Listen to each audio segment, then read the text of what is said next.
نام چیروکا کلامکه بینن سرکرانی گره سیرا بسیره گر خوپانه بسیره لیلی میرو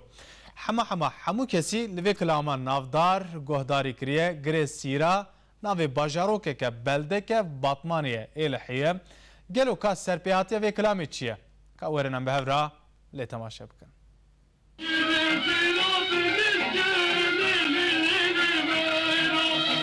ev der Gresîraya bajaroka Êlihê li vê bajarokê nêzî 3000 welatî dijîn.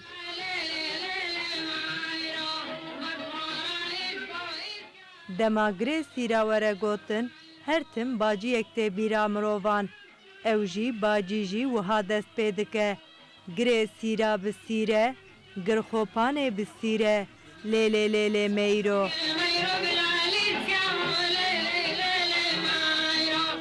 Gresîra bi sîre lê meyro girxopanê bi sîre tol ciwanê seyro xwesiyê meyro hê sîre lê meyro xwesiyê meyro hê sîre tol ciwanê meyro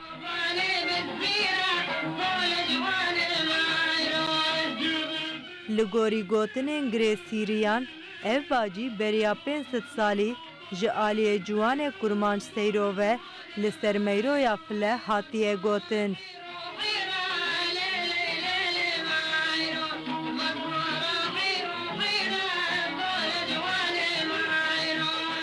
Zamanê berê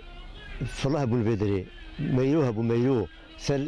navê heradeyê ku sêra aşık bê seyro bîye navê seyro peyvê frankesê seyro sel aşık bê ev kilam derxistiye serê gotiye û ya berê çûne devê çema çûne qişka çûne eşerbêjin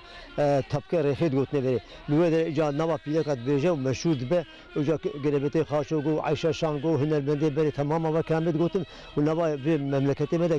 yaylemiş bû û menşûr bû jinik aşık bû li serê demek ki o ya kilam ser derxist û got û heta ku gişte vê tarîxê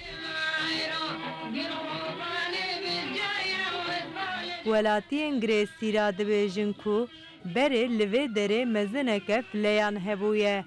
û wî evgir ji bo seyranê daye çêkirin. Loma gotine Gireseyranê, ev yek paşê jî bûye Gresîra. Ev bacî bi xêra dengbêjên wekî Qarabetê Xeco, Meryem Xan û Ayşe Şanê li gelek deveran belav bûye û nehatiye ji bîr kirin.